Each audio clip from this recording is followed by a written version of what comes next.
Ever since I was a little kid, I have been enamored with the concept of afternoon tea. A meal between meals is right up my alley. Also, I think I probably thought that it was going to be a lot more like the Mad Tea Party from Alice in Wonderland. It's not, but it does come with cake. Like these Victoria sandwiches from 1861, made with sugar, butter, jam, and mustard. Mustard? Okay, no mustard. Don't let's be silly. So thank you to HelloFresh for sponsoring this video as we enjoy a bit of tea and cake. This time on Tasting History.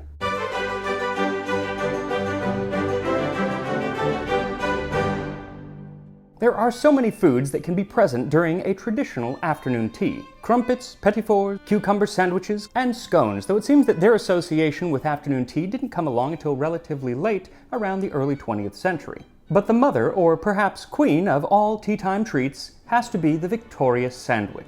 Enjoyed by and named after Queen Victoria herself, who ate them at her outdoor afternoon teas. The recipe for which was immortalized in Isabella Beeton's 1861 Book of Household Management as Victoria sandwiches. Ingredients: 4 eggs, their weight in pounded sugar, butter, and flour, a 1/4 saltspoon of salt, a layer of any kind of jam or marmalade. Mode: beat the butter to a cream, dredge in the flour and pounded sugar. Stir these ingredients well together and add the eggs, which should have been previously thoroughly whisked. When the mixture has been well beaten for about 10 minutes, butter a Yorkshire pudding tin, pour in the batter, and bake it in a moderate oven for 20 minutes. Let it cool. Spread 1/2 of the cake with a layer of nice preserve, place over it the other half of the cake. Press the pieces slightly together, and then cut it into long finger pieces. Pile them in crossbars on a glass dish and serve. So this original recipe has some clear differences from its modern counterpart. First, there is no whipped cream, and that wasn't actually added until well into the 20th century. Also, no chemical leavener, even though when the recipe was written, baking powder was quite popular throughout England. In later editions, they do add some baking powder, but even then, it's not all that much. But in this original recipe, they depend entirely on the air trapped in the whisking of the butter and the eggs. And that can make a cake rise, but not nearly as much as chemical leavener is going to do. And she has you add the flour early on in the recipe and then mix it quite a lot. So it's going to work in a lot of gluten, which is going to make for a very chewy cake, something you don't usually want. But again, in subsequent versions, she or the people who were writing the book at that point change it and add the flour at the very end and then add some baking powder. So if you want to add a couple teaspoons of baking powder, flour at the end, go right ahead. But I want to see what this very first recipe tasted like, so I'm going to follow her rules as closely as I can. Now luckily you won't have to worry about these kind of poorly organized recipes when you're following a recipe from our sponsor, HelloFresh. The recipes that come with each meal from HelloFresh are very easy to follow, and many of them can be made in 30 minutes or less. And what saves time is 1, you don't have to go to the grocery store because everything is delivered right to your door, and 2, all of the ingredients are pre-portioned so you can get right to the cooking. And they have scores of recipes each month that will fit almost anyone's diet. Vegetarian, pescatarian, and lots of recipes for those counting their calories. And now they even offer something called Hello Custom, which allows you to customize your orders by swapping in and out different proteins and sides. In our house, we've been making HelloFresh meals at least a couple times a week. Like last night, I made these wonderful mango salsa pork tacos. They were one of HelloFresh's one-pan meals, which means less cleanup so you can get right to enjoying the sweet and spicy pork in soft, warm flour tortillas. Super easy and super tasty. So go to HelloFresh.com and use code TASTINGHISTORY16 for 16 free meals across 7 boxes, plus 3 free gifts. That's HelloFresh.com, code TASTINGHISTORY16. Though while you don't have to do a lot of measuring with HelloFresh, if you're following this recipe from 1861 for Victoria sandwiches, you do need to do some measuring. So for this recipe, what you'll need is 4 eggs, 1 cup plus 2 tablespoons or 225 grams of castor sugar, 2 sticks or 225 grams of softened butter, a little less than 2 cups or 225 grams of flour, and a pinch of salt.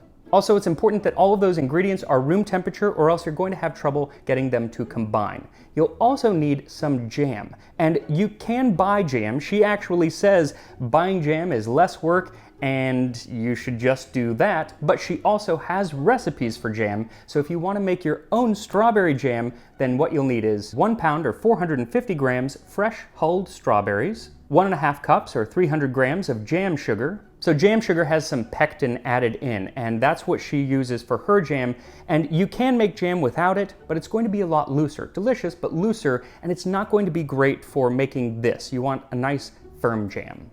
And 2 tablespoons of fresh lemon juice. So making the jam is very easy, but you really do want to make it the day before because it does take a while to set. So first, chop up the berries into small pieces, then add them into a medium bowl with the sugar and the lemon juice, and set the pot over medium heat and mix the ingredients together.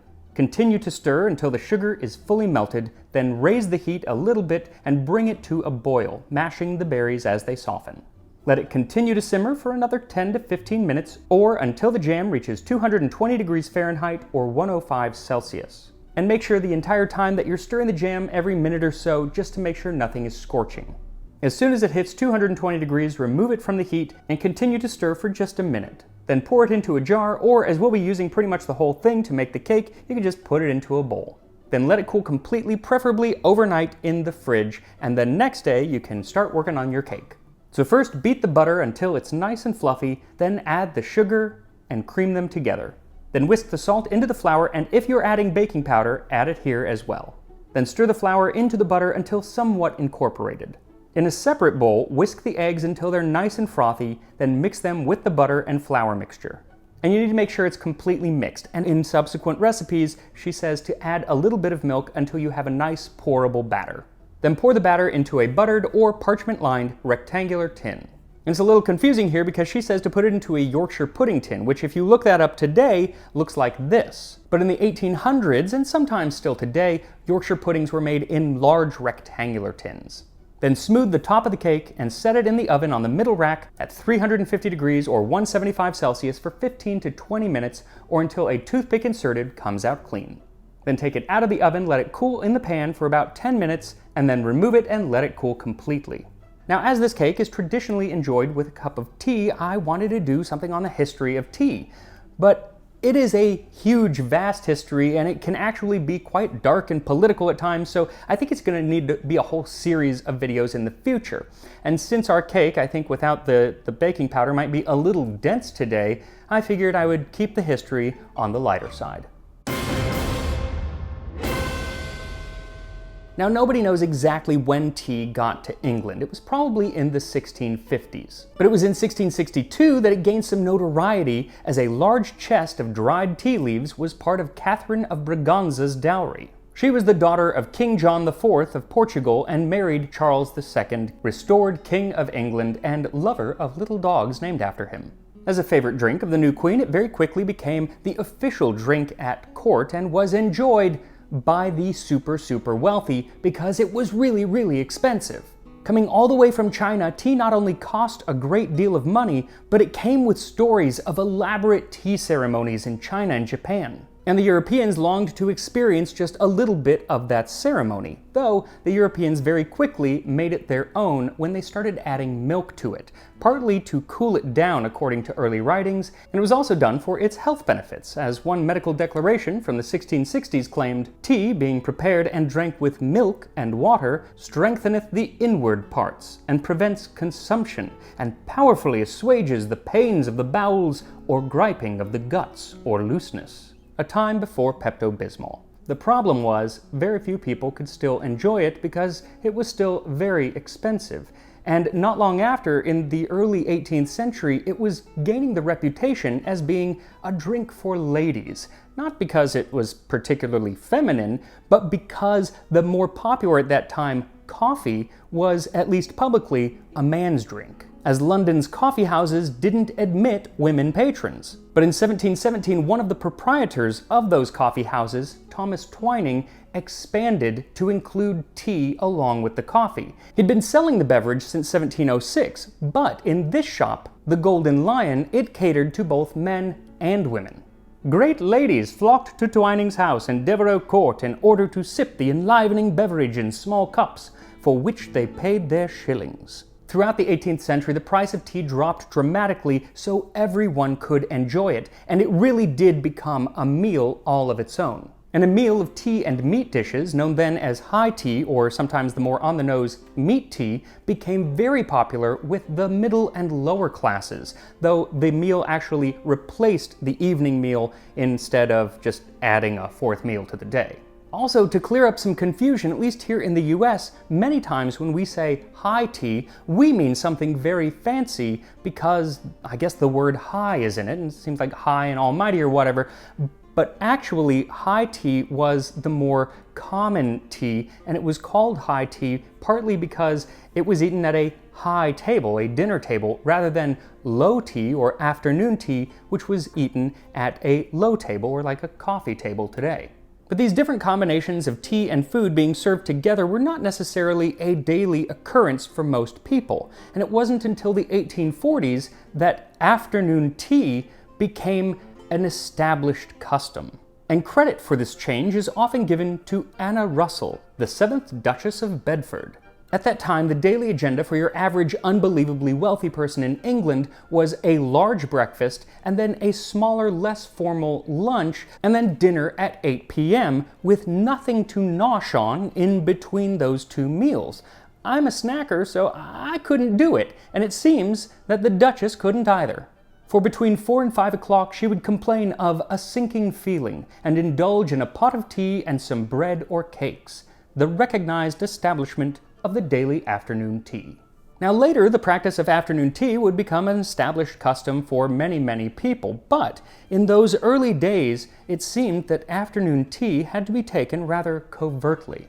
One of the early guests of these afternoon teas was the actress Fanny Kemble, and she wrote in 1842, when visiting Belvoir Castle, "I received on several occasions private and rather mysterious invitations to the Duchess of Bedford's room, and found her with a small and select circle of female guests of the castle, busily employed in brewing and drinking tea with her Grace's own private tea kettle." And she said that those first afternoon teas were a very private and, I think, rather shamefaced practice of it. But it didn't stay shamefaced for long because the Duchess Anna Russell was good friends with Queen Victoria. And so when the Duchess did something, it was cool simply because the Duchess did it. She was the Regina George of 19th century England. And when I say that she was Regina George, I mean it, because the Duchess was a mean girl. See, there's a story about another lady at court, Lady Flora Hastings. And Lady Flora was highly educated and notorious for her stinging wit, something that the other ladies at court didn't seem to enjoy very much.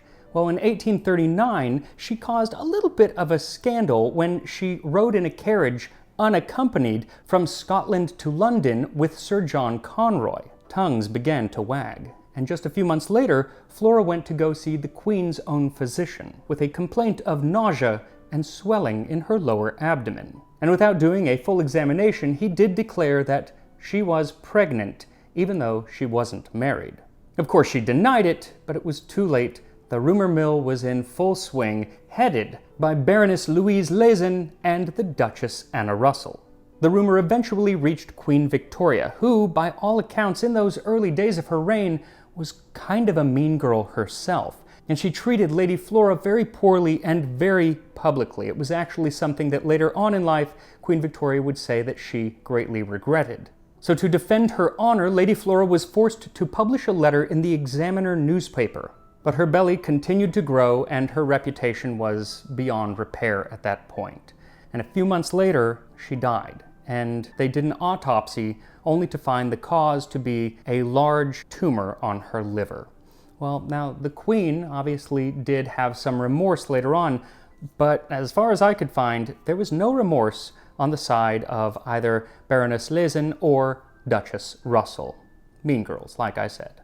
But they did give England afternoon tea, and by the 1870s it had become de rigueur for fashionable ladies of London to host their own afternoon teas where they would invite people over. And while it was no longer a shamefaced practice, as it was at the beginning, it was still done with a bit of secrecy, often not having any servants present, so the ladies and sometimes gentlemen could speak freely. Now, the establishment of the afternoon tea even inspired a new type of garment, the tea gown. Everyone knows that a tea gown is a hybrid between a wrapper and a ball dress. It is always a train and usually long flowing sleeves. is made of rather gorgeous materials and goes on easily. It can very properly be put on for tea, and if one is dining at home, kept on for dinner. So it was less formal than other dresses and could be put on without the help of a maid. But perhaps the most important thing was that as its use usually enables ladies to dispense with the corset, the hygienic value of the tea gown is apparent. The wearing of it is a fashion which, it may be hoped for the sake of those who follow it, may be more than just a passing fancy.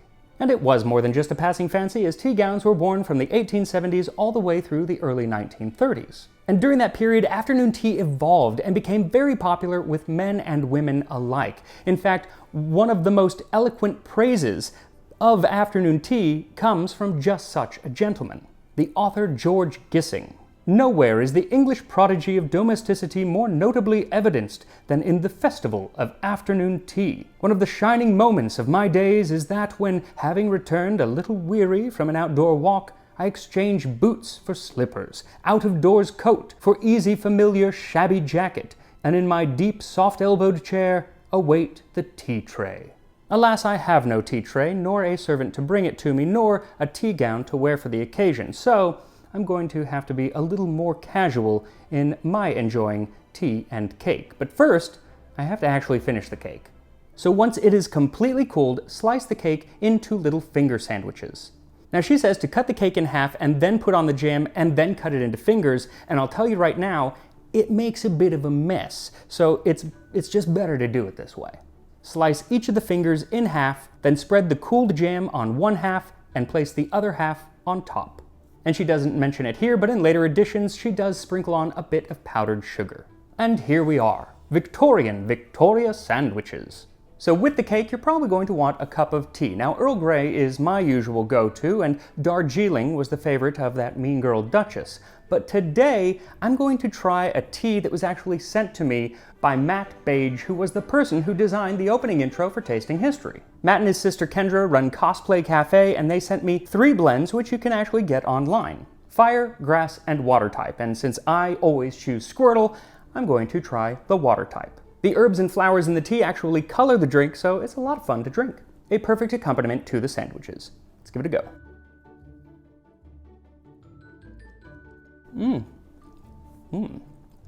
So it's definitely denser than a modern Victoria sponge. I mean, there is no chemical leavener, and then adding the flour in that early on in the recipe is just crazy. But it is not as dense as I would have thought. There's actually a really nice crumb to it, and the flavor is fantastic. It's sweet, and it's interesting because it almost has like a vanilla quality, but there is no vanilla in it. The jam is fantastic. It is really, really sweet, but it still maintains so much strawberry flavor. I mean, I definitely suggest making it yourself if you can find good berries, which is not always easy. So would I make this again? Not this recipe, because the modern recipe is just better. We've just come so far in cake making. So go look at Mary Berry's recipe or any of those on the BBC website. They're all fantastic. And it's just going to be a little bit more to most people's taste. But this is also really, really good. So make sure to follow me on Instagram, Tasting History with Max Miller, and I'll put a link in the description to where you can go check out Cosplay Cafe and see about their teas, and I will see you next time on Tasting History.